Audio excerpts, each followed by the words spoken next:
problem. Sree Iyer, come in here. Sir, how is it? You know, it's mind-boggling. It's mind-boggling. We have been discussing this for weeks and months now. How is it that the same individual can go on seeking loan after loan after loan from multiple banks by setting up one company after another and goes on duping the system without ever being detected? As has been pointed out by the other panelists, you have cases where there may be 100 companies operating out of one tiny office, and that is going completely undetected in the system. So something is horribly wrong somewhere.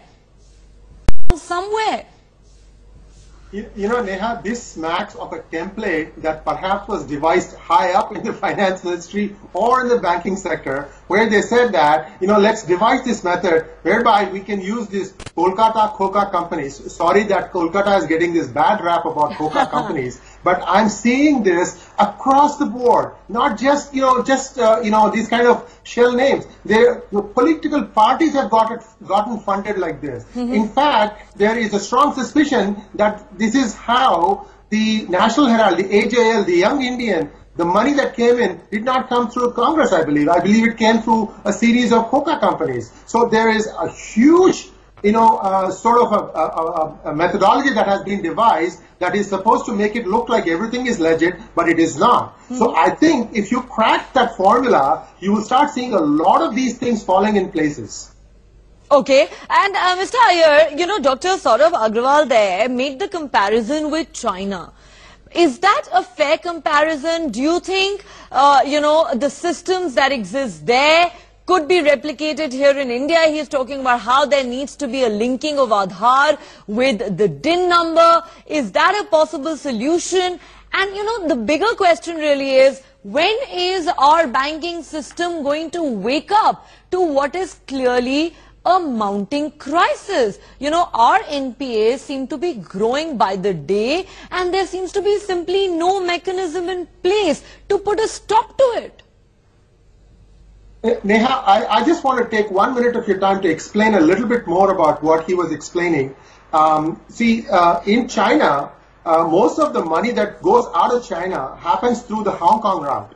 You know, Hong Kong is still sort of quasi-China-like. It is more British managed, or the structures are more like the British companies. Therefore, a lot of money does come out of China. I'll give you an example. I live in the Silicon Valley, and I believe in the last couple of years, every house that has been sold about 2.5 million, all these have been cashed down, and it has come from China, South Korea, and also from Philippines and so on.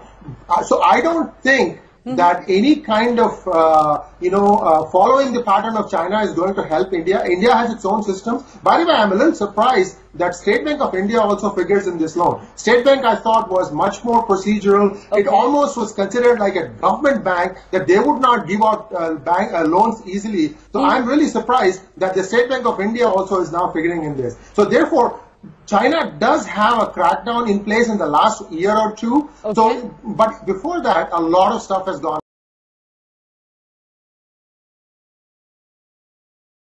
Okay. And the person, all his documents will be confiscated and will be put behind bars. I think a lot of system will be cleaned up. Time-bound settlement, I think that is a big part of the problem, because here, of course, things can just drag on for years. Mr. Iyer, I want to come back to you at this point, sir. We're short on time. But, as Mr. Raval said, this isn't a simple case of ignorance. This is about complicity. That is what we learned, especially from the Nirav Modi scam. You know, how some mid-level officials of the Punjab National Bank had their palms greased, and thereafter there were no questions asked. However, sir, can any public sector bank, wash its hands of these scams, really? These are scams, not just NPAs, by saying some mid-level official may have been complicit and we will probably act against him.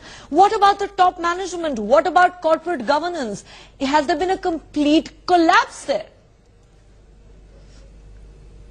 with the complete collusion of the upper management. There's no way a lower level clerk or bank manager would have approved these loans. But I just would like to suggest one solution. You know, one of the gentlemen was mentioning that we should use the Aadhaar card and the DIN number, that there are a few things that need to be set right. In the Aadhaar card, you know, there are instances of people having multiple Aadhaar cards. How to eliminate that? It is to go back and have all the people who have not done a retinal scan, that is the eye, retinal scan, because that's unique. For your life, it doesn't change.